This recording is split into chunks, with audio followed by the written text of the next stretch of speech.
king, I am not a god, I am Undying! What's good, Tenno, and welcome. Previously in Warframe we did a Kullervo build for level cap. Now after the update Iron Weaver, he received a very powerful augment that helped him survive almost immortal. Let me show you first the gameplay at level 9199 steel path enemies in Warframe, and then we talk builds. Let's go.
Now that's a powerful Kullervo. Don't forget to like and subscribe to support me with the algorithm. Much appreciated, Tenno, as 79.9% of you watching and not subscribed. Thank you so much. As always, before I build my weapons and my warframes, I rely on a method called DVS. If you start following it, you'll make your own powerful builds. If you don't like my methods in today's video, you can check the sheet right here. It will help you maneuver on my methods to find your own style. As always, stick to the community guideline for comments, what to do, not to do to keep it a constructive feedback. And remember, Tenno, we take things to level cap, so you don't have to if you don't want. And it's not a show off. We take things to level cap because enemies they are at their prime EHP effective hit points and prime damage output for the Warframe survivability. Remember that. Now, first thing first, Kullervo doesn't have a shield, so shield gating is not an option for him. Let's get to his kit. And now we start with his passive, 75% heavy attack efficiency and 100% heavy attack wind up speed on all melee weapons. Easy and very powerful, and it's made for heavy attack weapons. Wrathful advance. When you tap, you teleport to enemies and perform heavy attack. If you hold, you teleport to a location, and anyway you get your melee critical chance buff. This melee critical chance is really powerful as it's absolute. If a weapon has 1% critical chance, it will be 201%. Pushes you to high tiers on weapon that can't even crit. Remember that. And red crits, easy to go. And this is his subsumable Helminth ability, but you will not receive it with this power. You will need more strength for it. Recompense. Kullervo surrounds himself with daggers. Each dagger hits an enemy will regenerate you or restore you health, and each dagger doesn't hit the enemies will hit you instead. Simple as that. But if you have maximum HP, you will get Overguard instead. Overguard has a gate like shield gate, but Overguard gate is 0.5 seconds gate, and it's not affected by the Overguard amount. Now, the augment for this amazing ability, Volatile Recompense. Now, the Volatile Recompense changed everything as it makes the daggers whirl into like a ring, so they're constantly spinning around Kullervo for 25 seconds, affected by ability duration, slashing nearby foes and dealing blast damage, blast get blasty, whatever, and statue effects before returning to the ring. Now, every enemy that's beside you will get hit with those daggers, and you will regenerate Overguard. And every time you lose that Overguard, 0.5 seconds and vulnerability. So, as long as there is enemies nearby, let's say 90% of times you are immortal. 90% of times you're immortal. But if an enemy very far hits you, you're dead. And we're going to talk about that in a second and how actually you play him correctly, as the augment is really powerful, but it's not making you immortal. Collective Curse. Very easy and very simple to understand. You send a curse that blinds enemies. When cursed enemy takes damage from him, every other cursed enemy also suffers a portion of that damage. As you can see, damage redirection 50%. The angle is 65 degrees, and I hope like for 360. Now, Storm of Oko. The Void answers Kullervo's invocation with Storm of Daggers that rain down upon his enemies. Really easy, and it's a low level, let's say, ability for low level content. Now, it's got an augment called Wrath of Oko. Wrathful Advance moves to Storm of Daggers to the teleportation location and increases its duration by 6 seconds. I don't like it. It doesn't worth it. The only augment that's worth it on him, in my opinion, is Volatile Recompense that we receive in Isle Weaver. The only Helminth ability you want to replace is the Storm of Oko, hands down. Now, what Helminth you want to use? You can go for Roar or Eclipse. You can go for Resonator to charm enemies. You can go for Evade or Quiver if you want to go invisible. Depends on the style and depends on how good you are at aiming and so on. You can go, for example, with Terrify to armor strip enemies and push them away. A lot. Let me know in the comments what is your favorite Helminth ability to go on Kullervo. Let's go to Simulacrum. Starting first with the Archon shards. Remember, Tenno, the Archon shards are always optional and depends on your style and what kind of Helminth you're using and so on. Now, the 2 Emerald Archon shards to push the stacks of corrosive from 10 to 14 to armor strip enemies, relying on corrosive sources like weapons and a Helminth ability like Tempest Barrage, not your companion.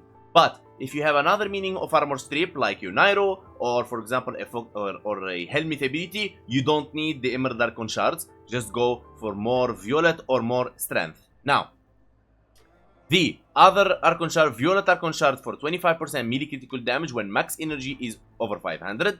The damage boost is doubles, and this one is Tau Force by 37%. Now, this is Tau Force Ember Archon shard for casting speed, and that's pretty much it. Now, technically, how you want to go for him is maybe full Tau Force Strength or full Tau Force Violet Archon shards when you play low to mid game. Simple as that. Now, the Helminth ability you will be using is Quiver. Now, you would say, Hank, wait a second. The Recompense received an augment and it makes him immortal. No, it's not a full immortality. Let's say 70% immortality, and still he lacks survivability and you can get one shot. Now, I'll explain that in a second and you will see it with your own eye. Now, Quiver, it doesn't make you, let's say, stationary if you play it like this. Like, I mean, you just sit down. It's good to camp or to defend the target, but the idea of Quiver is this. Alright? You hit your sentient and you move around and you're permanently invisible. That means what they can't see, they can't kill. Simple as that. Now, going with the mods. Steel Charge. Squad receives 60% melee damage, or you can go with Ready Steel if you plan on using Glaives. That's totally up to you. Now, Premature Footed to resist knockdown. Please DE put this mod on Barocketeer so everyone can get it. Now, if you don't have it, because it requires 400 login days to get, my favorite to go is Handspring, or use the normal Sure-Footed, or go for Speed Drift for casting speed, or just go for more strength or for more range. That's totally up to you. Umbral Intensify for strength, Primed Flow for energy max, Primed Continuity for duration, Ogre Message for duration, Equilibrium, health pickups will be energy, energy pickups will be health. The idea of Equilibrium, as after the update 1999, I noticed that enemies drops less health and less energy at high levels. Rolling Guard for bad situations and make you invulnerable and remove all the status.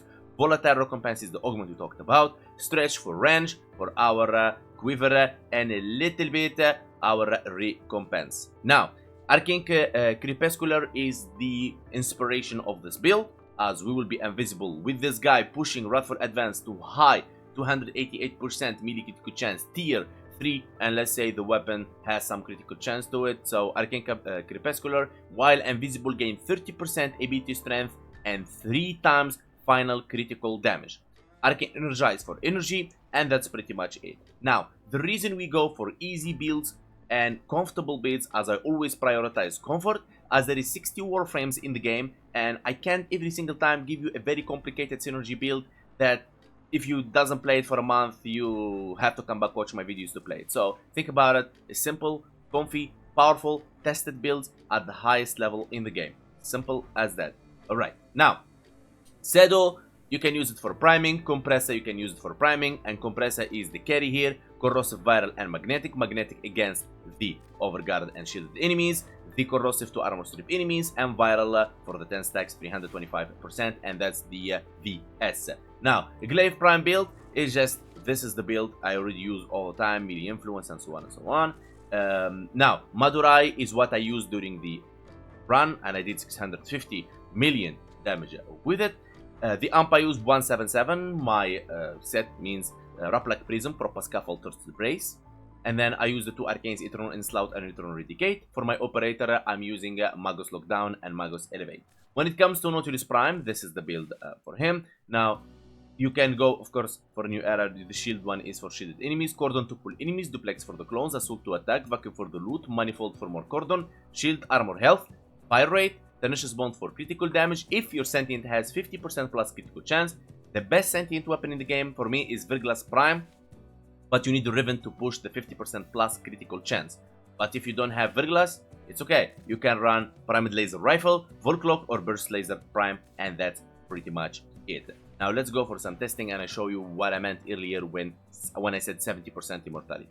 And for that, we will summon 20 heavy corrupted gunners, and we will let them go. We're not gonna pause them right here. How I summon level 230, because I am mastery 35 and you can summon them high. So here we go. Now we have the daggers. As you can see, we're gating and all and all and all. But what you're going to see now, that eventually enemies will take you down. Simple as that. Now we're gonna revive ourselves, and I will show you even when there is no enemies beside you, like this. So I'm just gonna run away from the enemies. I have my overguard now. If I am distant from those enemies and they are not in my circle, alright? And of course, you're not gonna mod them for 300% range. Anyway, you'll start receiving the damage. There you go. And because there is no enemy beside you, you will end up dead. So that's why I said he is actually 70% immortal. So when we add Quiver to the equation, and we are invisible, enemies cannot see you. Would you look at that? So they don't see you. You are regenerating a lot of overguard for any random bullets coming around, and this allows you actually to go near the enemies without worry. Look at that. So I am near them, they don't see me, I'm moving near them, and this now you can go like push you from 70% immortality to 99% immortality as long you are near enemies. Okay, as you are far from enemies, there is always chance for you dying. Now you use the quiver. There you go, on your sentient. Now you use Wrathful Advance. You use the third ability, and then we use, for example, Sedu if we want to, for the cold, of course, or we use the compressor. And look at that. I mean, you already know they don't stand a chance by looking at the setup. Boom, boom, and boom. Would you look at that? Now that's really powerful. Now this section of the video is an answer to a lot of Tennos that messaging me about different things, so I just want to clear this out. The easiest thing to do as a content creator or in YouTube is actually boosting your damage and sharing a video on YouTube, and everyone will be like, wait, whoa, it's really cool. You see that? Negative 2 billion. See, that's what I'm talking about. It's very easy to do. Nothing hard, nothing complicated, and all it takes is one heavy attack. As in Warframe, these enemies in Void mode, they're very easy to kill. They are even lower level than my Simulacrum enemies. And me as a content creator, it doesn't consume a lot of time from me to create this build, as you don't need to, let's say, take them to level cap, spending hours testing, and if the build doesn't work, you have to go and test again. So, in conclusion, I prefer to deliver to my community builds that actually scale and work, rather than builds that are just for show. As you can see, we are 20 minutes in here, and we are surviving, and I mean, I am even negative, let's say, efficiency, and I don't have any problem because the enemy drop is normal level of drop. There is no problem at all. Okay, and you just keep going and taking them down, dealing high numbers, big numbers. And this is what the Tenno community got used to, I believe. I used to take things to Void mode when, like, I started out, but then I figured they don't scale, and that's a negative damage cap. Build doesn't scale. Your damage with your survivability, you just go like full strength, let's go, and then you end up dead. That's another negative damage cap. Now, if I show you only this section in edited way, and you'd be like, oh, okay, this is it, this is the build for me, but then you go with your friends and you end up dead, and you'll say, oh no, this build is no good, let me go watch Papa, which you already watched. So yeah, these builds, they're really nice, they look cool, and they're very easy to do. And if you like this kind of builds, you don't need any content creator to show you anything, not even myself. All you need, my friend, is put as much strength as possible. If it's a weapon, take Mirage. If it's like in primary or secondary, take Mirage. If it's for example, Chroma, and then run Rougher Advance. If it's a melee weapon, push the tier to its highest, and you're good to go. You don't need anybody to show you anything. All you need is just some strength. So let me show you this build.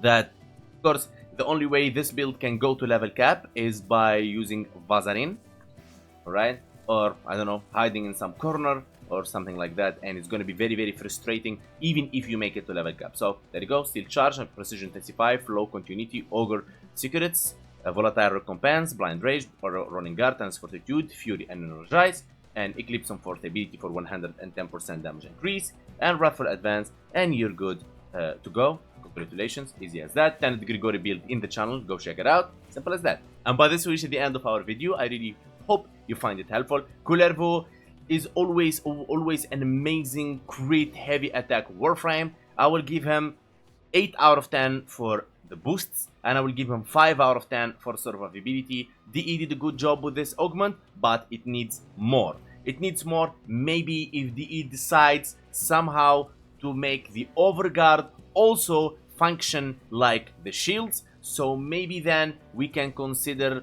like pushing the percentage of immortality higher on this guy. Now, he's playable now. You can play him very comfortably, as all you need to do is get near enemies. Now remember, I deliver builds that scales and they're tested on level cap to be comfortable.